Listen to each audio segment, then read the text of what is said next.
буду говорить про историю, потому что тут уже, в общем, все сказали про то, когда и что, и какие клинические исследования. И у нас сейчас фактически вот 3 разных препарата. Это преднизолон, дефлазокорт и иваморолон. Будьте добры, следующий слайд. Да, вот здесь. Ага, смотрите, как мы сейчас с Еленой Васильевной обсудили влияние вот стероидной терапии на, скажем, частоту встречаемости инвалидизирующего сколиоза и необходимости проведения вот этих таких тяжелых операций. А еще мы можем посмотреть вот на этот такой вот график, на эту диаграммку, и мы увидим, что синие колонки – это, скажем, амбулаторность пациентов, у которых не было вообще глюкокортикостероидной терапии. И возраст 10 лет, 12 – это, в общем, примерно 30% пациентов, а 13-15 уже не было совсем. То есть вот они в этом возрасте, 10-12 лет, окончательно переставали ходить.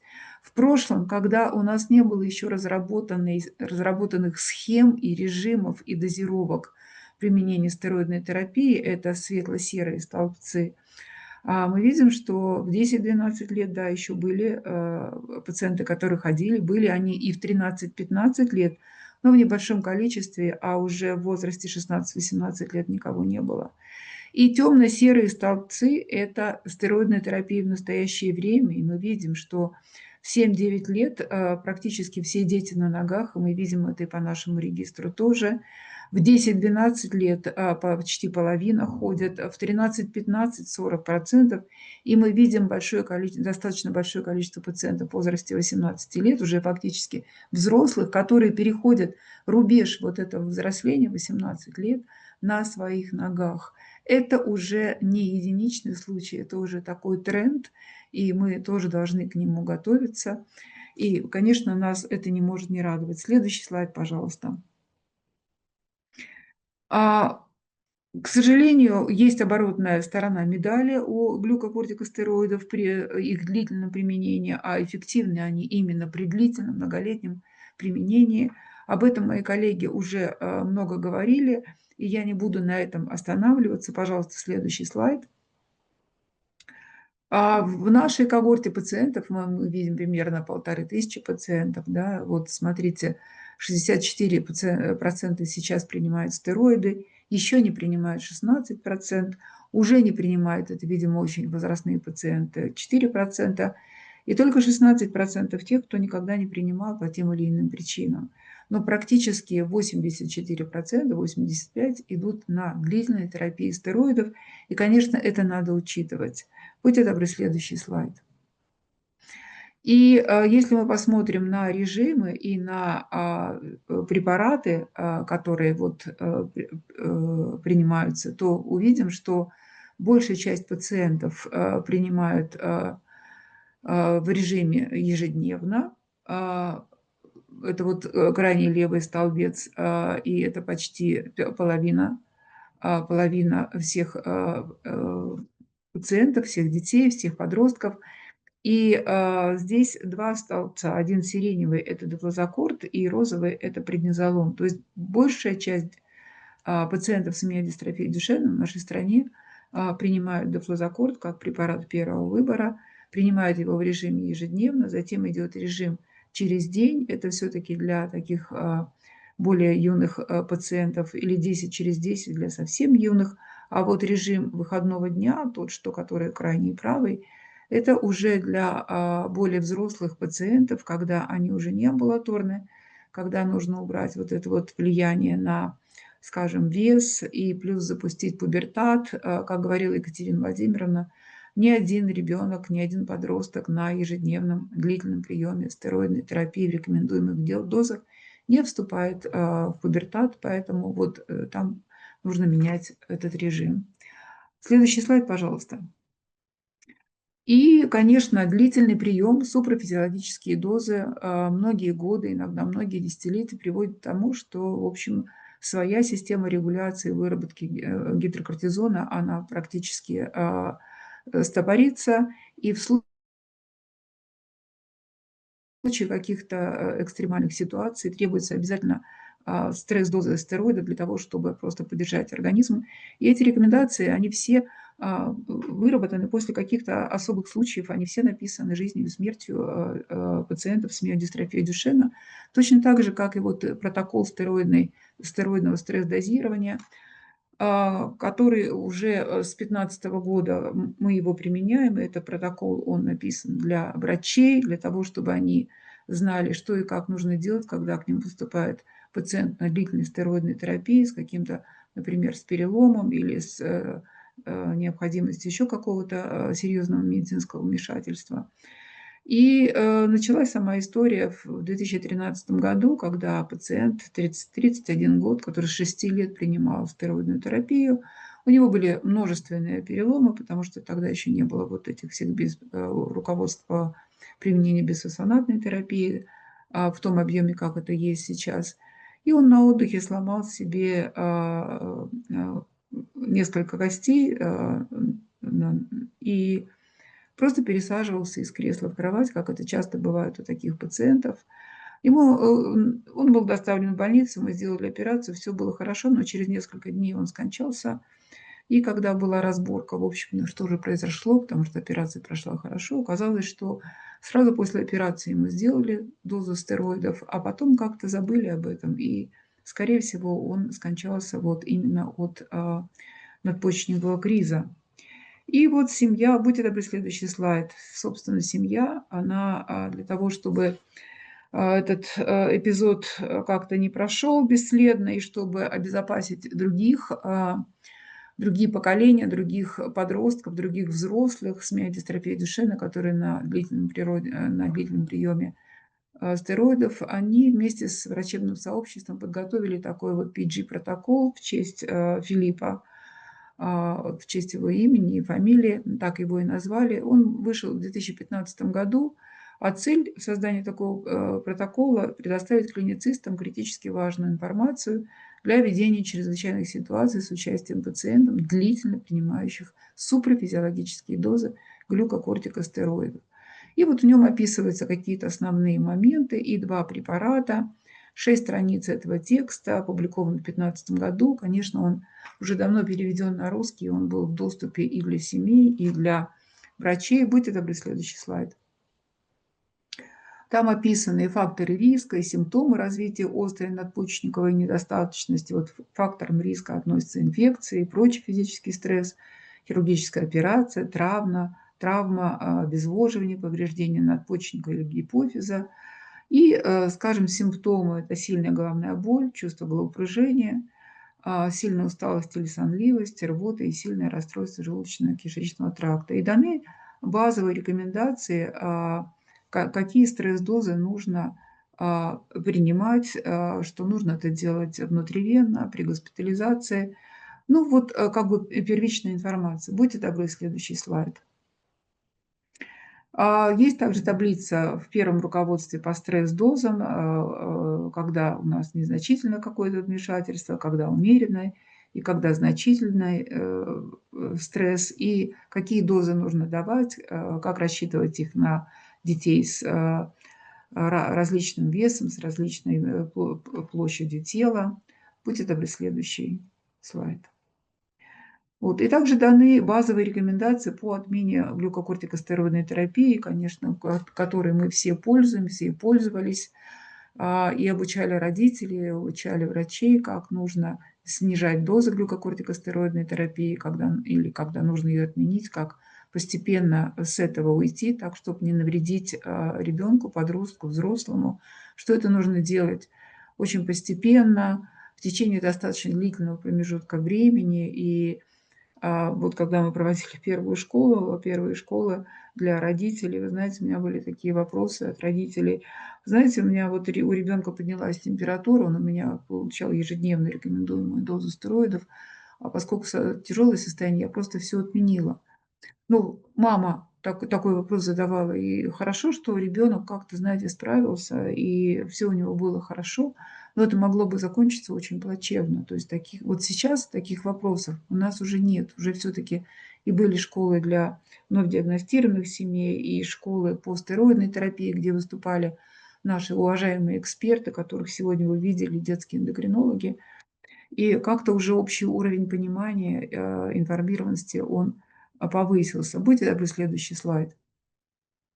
Да, вот, значит, еще один слайд из, предыдущего протокола по отмене глюкокортикостероидной терапии. Следующий слайд, пожалуйста.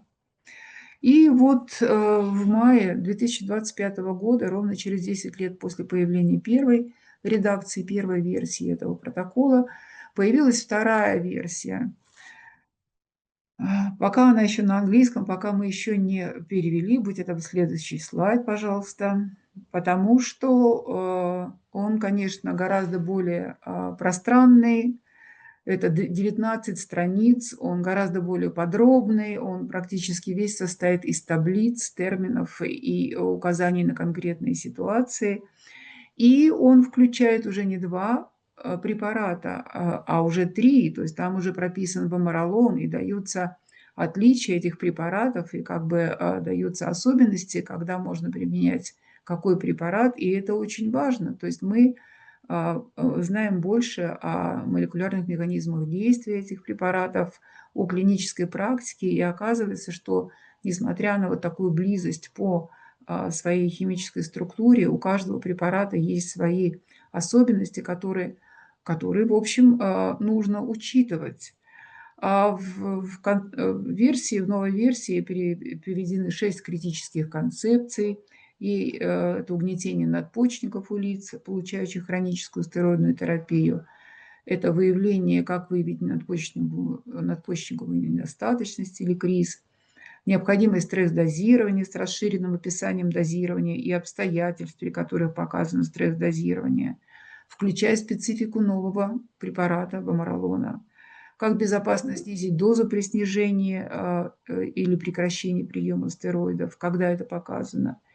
Роль стресс-дозы в восстановлении функций надпочечников после снижения дозы и переход с одного стероида на другой, при этом снижение возникновения риска надпочечниковой недостаточности или синдрома отмены. Будьте добры, следующий слайд. И ключевые аспекты, которые мы все должны помнить, и родители тоже, что риск надпочечниковой недостаточности может возникать при приемах стероидов в тех дозах, которые рекомендуются при миодистрофии Дюшена, уже после 2 недель.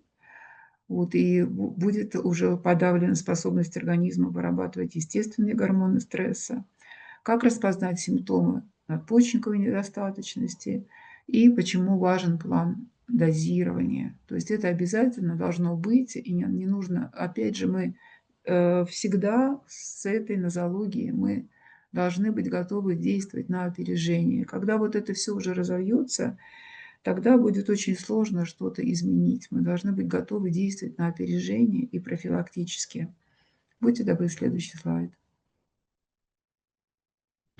Ам, да, еще также безопасное снижение дозы стероидов, как это делать, постоянные меры предосторожности во время сокращения и прекращения приема стероидов и смена стероидных препаратов. То есть как нужно менять стероидные препараты, как переходить с одного на другой и как не допустить развития надпочечниковой недостаточности при этом.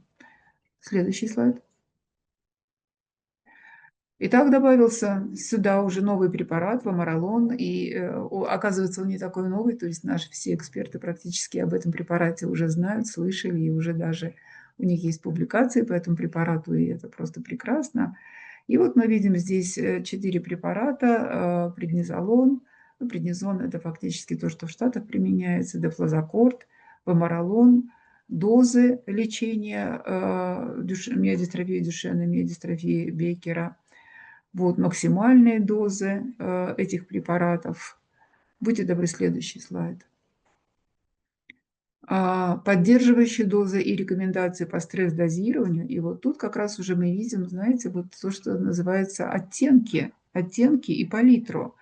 Вот смотрите, значит, гидрокортизон не годится для того, чтобы быть использован в терапевтических целях, да, но подходит для стресс-дозирования, и он агонист и глюкокортикоидных рецепторов, и минералокортикоидных.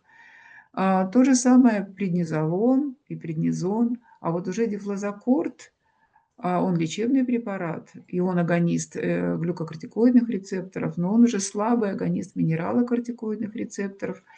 И пока неизвестно, а подходит ли он для стресс-дозирования, а мы об этом даже никогда не думали. Если ребенок получает дефлазокорт, значит, у него и стресс-дозирование идет дефлазокортом, а возможно, нужно все-таки стресс-дозирование делать преднизолоном. Вот ваморолон, да, в лечебных целях хорошо, поддерживающей дозы нет данных пока еще. Глюкокортикоидный рецептор, да, агонист, но уже антагонист минералокортикоидного рецептора, и он уже вообще не подходит для стресс-дозирования. То есть надо быть готовым к тому, что если что-то возникнет у ребенка, который на ваморолоне, надо будет стресс-дозирование делать другими препаратами глюкокортикостероидов, те, которые больше к этому подходят. И посмотрите, вот здесь еще в центре вот эта вот колонка, период полувыведения, часы, мы видим, что, в общем, дольше всего держатся в организме это преднизолон и преднизон. А вот те препараты, другие два, которые используются в терапевтических целях, дефлазокорт и ваморолон, они прямо быстро выводятся.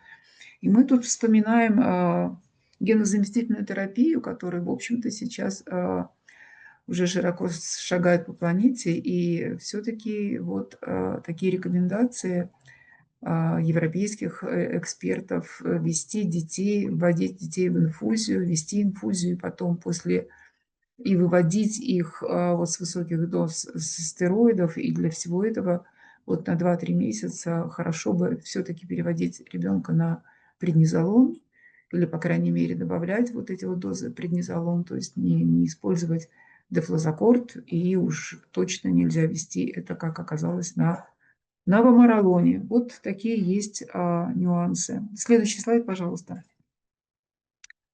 И вы знаете, несколько страниц текста вот по показаниям и примерам применения стресс-доз при умеренном и сильном стрессе в дополнение к обычному режиму приема. В первой редакции это было 3 пункта, а тут несколько таких вот страниц. Будьте добры, следующий слайд.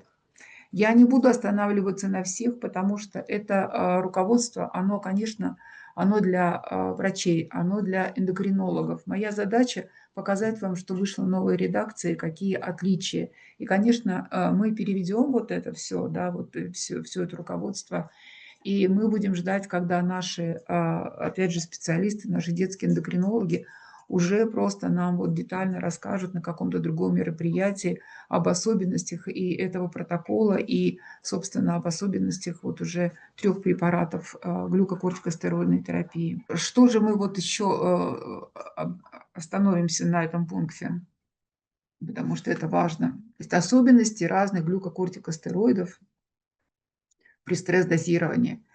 Преднизолон, преднизон – более мощные и длительные действующие глюкокортикостероиды. Они вводятся каждые 12 часов при умеренном стрессе. Дальше это уже просто детали, сейчас пока не буду это приводить. Неизвестно, подходит ли дефлазокорт для дозирования при стрессе. Период полувыведения дефлазокорта гораздо меньше, чем у гидрокортизона и преднизолона. И оптимальная доза и частота применения дефлазокорта при стрессовых ситуациях неизвестны. То есть нам нужно больше информации. А вот ваморолон нельзя использовать для дозировки при стрессе, поскольку он является антагонистом минералокортикоидных рецепторов и гипотетически может усиливать риск гипотонии во время надпочечникового криза. Вот такие особенности. Да, и приводятся подробные таблицы по примерам постепенного снижения доз глюкокортикостероидов и тест на восстановление вот, гипоталамо-гипофизарно-надпочечниковой оси, то, что на английском называют стероидная воронка. Рекомендуемые дозы поддерживающей терапии, поддерживающие дозы ГКС в зависимости от площади поверхности тела и от массы тела. И примеры подходов к переводу пациентов с одного ГКС или режима на другой. Вот. И это тоже вот такое, знаете, совершенствование стандартов, то есть когда мы узнаем гораздо больше, уже глубже и подробнее о том, как действуют глюкокортикостероиды в разных ситуациях, и когда мы можем уже пациентоцентрично подходить к каждому ребенку, учитывать его статус, возраст, потребности, проблемы, и выбирать, тот глюкокортикостероид, тот режим, ту дозировку, который, подойдут ему наилучшим образом.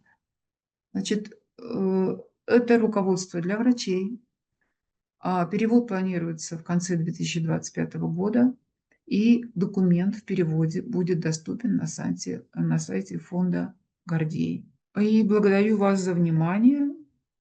И мы почти вписались, почти вписались снова в наше расписание. Я благодарю всех лекторов. Я благодарю за то, что они проактивно подготовили ту информацию, которая сейчас прям вот она вот в воздухе, да, вот она приходит, и мы должны обязательно ее как бы использовать и максимально быстро.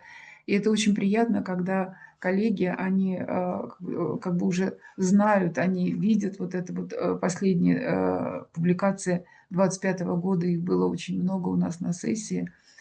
И мы узнали очень много о том, и по проблемам избыточного веса, и по проблемам роста, и как это можно купировать. И, конечно, по остеопорозу, потому что это БИЧ, переломы, компрессионные переломы, малотравматичные переломы. Вот, и мы теперь уже практически все с вами готовы работать с новым глюкокортикостероидным препаратом, который мы видим, что, во всяком случае, в клинических исследованиях он показал, скажем, аналогичную положительную эффективность, но гораздо меньшую выраженность нежелательных явлений. А это значит, все-таки дети будут более сохранны, у них будет лучшее качество жизни, они будут нормального роста, они не будут ломаться.